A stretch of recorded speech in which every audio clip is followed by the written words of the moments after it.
Привет, привет, привет, песеры, с вами Морж. Как и обещал, в понедельник обзорчик Душана Влаховича. Многие просили, если просил, срочно в комментарии, срочно напиши, как он тебе, если, конечно, он у тебя есть. И либо просто напиши: Морж, я ждал, комментарии помогают продвигать видео. Хотелось бы, конечно, за первый месяц долбануть просмотров 1700, вот, ну, скорее всего, не выйдет, будет 1500, но, как мне кажется, для нового канала это и так здорово. Значит, Душан Влахович. Появился он у нас в новой команде года, да, так называемой. 190 сантиметров роста, 75 килограмм и возраст 20 лет. На карточке, само собой. Потрясающее умение атаковать и реализация. При этом есть, в принципе, для его роста и его габаритов неплохой контроль мяча, скорость дриблинга и удержания. Пас низом и пас навесом, конечно, большими цифрами не отличаются, 81-80, но для центральных нападающих, вы сами понимаете, пасуют они не особо много. Неплохо играет головой, кое-как бьет штрафные, но лучше не бить, я вам скажу.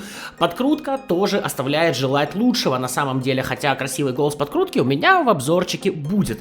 При этом неимоверный корпус 98, прыжок пойдет, баланс 86, очень хороший показатель для футболиста с ростом 190.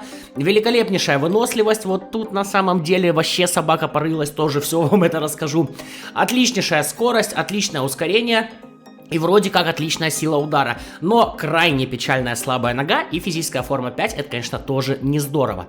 По навыкам есть сложные дальние удары, удары с подсечкой, удар подъемом, удар без подработки, обязательный навык для центрального нападающего, штатный пенальтист, хитрость и боевой дух. То есть вы видите, навыков у нас всего 7. Один можно поймать токеном. Какой навык ловить, об этом мы тоже поговорим. Давайте переходим на поле, собственно, постараюсь рассказать, что я почувствовал за этого серба. Итак, Душан. Что ж хорошего, ну, по карточке, я думаю, вы и сами видите, что все по статам у него прям замечательно. Что богатырский рост, что охрененная скорость, что хороший баланс для этого роста. Отличное умение атаковать, отличная реализация, вроде все у него есть.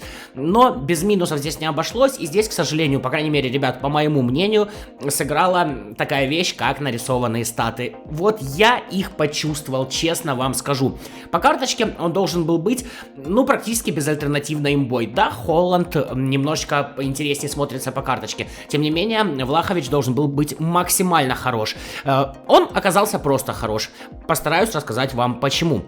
Итак, первое, где я почувствовал нарисовку, ну, по крайней мере, в моем случае так было, мне показалось, что нет у него 97 силы удара. Где-то в районе 90, пожалуй, есть, но пушечных ударов от него я не дождался. Был там один или два всего, поэтому, ну, назвать, что там действительно 97, я бы не сказал. Как и по скорости ускорения. 99 и 97 по карточке мне показались там поменьше. Ну, к сожалению. Да, где-то тоже в районе 92, может быть 90, ну прям мега шустро Влахович не уходит. Тут от него этого ждать, к сожалению, не стоит. Также немножечко, мне кажется, поднарисована реализация. Опять же, где-то в районе 90 есть, но не 98. Понятно, что я показываю лучшие моменты, которые у меня получилось за него наиграть. Тем не менее, ребят, достаточно много моментов он порол. То удар максимально слабый, то просто вратарь отбивает. Короче, у меня вот поэтому к нему есть вопросы. И главный вопрос по нарисованным статам — это выносливость. Вот честное слово, у меня такое ощущение, что у него 80. Вот при всех раскладах он у меня настолько быстро уставал. Я им старался и не прессинговать, как-то играть аккуратненько. Не, уставал. Минутик 70-й абсолютно мертвый уже был. И требовал замены, собственно. Поэтому, к сожалению, вот тут вот я бы сказал, что Konami сделали не самый хороший вариант.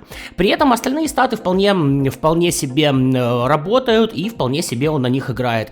По навыкам, смотрите, у него 7 навыков, и каждый, конечно, может поймать для себя дополнительный. Я ему тестировал финты, потому что, ну, у него как бы скорость дриблинга 88. Я особо не любитель играть финтами, но зато с ними голы красивые получаются. Ну, короче, вам что-нибудь хорошее показать. Вот. И, в принципе, единственное, что у меня за него получалось, это марсельская рулетка, которую вы, собственно, видите на своем экране. Двойное касание он как-то настолько долго делает, скрещивание он настолько долго делает. Марсельская рулетка, вот единственное, что у меня более-менее ему зашло, с чем он более-менее заиграл.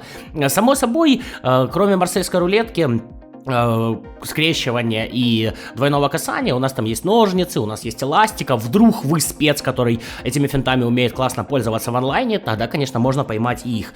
Ну а так, в принципе, я бы советовал все-таки это игрок типажа Холланда, да, вот, поэтому я бы советовал ловить ему что-то именно на усиление удара. Пожалуй, можно было бы ему взять подкрутку шведкой с одной стороны, с другой стороны думаешь, такой сидишь, слабая нога 1-1, нахрена оно надо, он этой слабой ногой, в принципе, и так будет подстраиваться постоянно под сильную, а там короче, я от подкрутки шведкой решил отказаться. Можно ему поймать игру головой, в принципе, он и так достаточно неплохо прыгает и играет, вот, плюс обладает, конечно, хорошим ростом. Поэтому игра головой усилит этот параметр, чтобы играл, так сказать, еще лучше. Можно ему поймать акробатику. Тоже вполне себе для завершения, хотя, конечно, ситуативный навык, вы сами понимаете. Можно ему поймать удары с наклева. Можно ему поймать слепой пас, если вы играете в 2 форварда. В принципе, показатель паса у него 81, слепой пас здесь лишним не будет. Можно ему поймать удары по восходящей. Сложные дальние удары у него есть, по-моему, обычно дальних ударов у него нет. Можно вот их, например, поймать. Тут, конечно, тут реально каждый сам будет решать, что ему лучше, что ему выгоднее. Я вот почему-то остановился на финте, но, наверное, если, ну, естественно, я после обзора буду оставлять этого игрока себе, скорее всего, я этот навык сброшу и поймаю ему что-нибудь другое, что-нибудь поинтересней. Боевой дух у него, в принципе, есть, удар без подработки есть, удар подъемом есть, вот сложные дальние удары, можно просто дальние удары поймать, мне кажется, он тогда сможет лучше реализовывать свою силу удара и реализацию, ну, по крайней мере, я так считаю, вот. Ждал я от него большего? Честно скажу, ребят, конечно, ждал. К сожалению, ну, по крайней мере, по моему опыту, многие статы оказались нарисованы. Естественно, люди, которые до этого не играли огромным количеством топовых реально нападающих, будут писать, что Влахович имба, и, наверное, они действительно так будут считать. Но я переиграл практически всеми, которые есть у нас в игре, и, наверное... Скажу по-честному, в первую десятку он у меня бы не попал. Ну вот прям по-честному. У него есть много очень хороших и сильных сторон, но и слабых тоже хватает. Начиная от слабой ноги, заканчивая 7 навыками. Да, классно, что можно один поймать какой хочешь. Тем не менее, их не 9, да, чтобы все 9 работали и один ты еще ловил.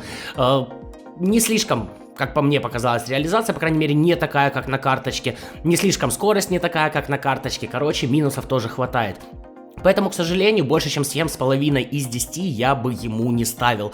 Это хороший, крепкий нападающий, который доставит вам много удовольствия в матчдеях за Ювентус, но за Сербию вряд ли, конечно, кто-то играть будет. Твой опыт игры за него я с удовольствием почитаю в комментариях, можем даже поспорить. Ну и, конечно, другие пользователи тоже с удовольствием почитают, почему бы и нет. Не только мое мнение должны слышать люди. На этом прощаюсь, с вами Морж, до новых встреч, пока-пока.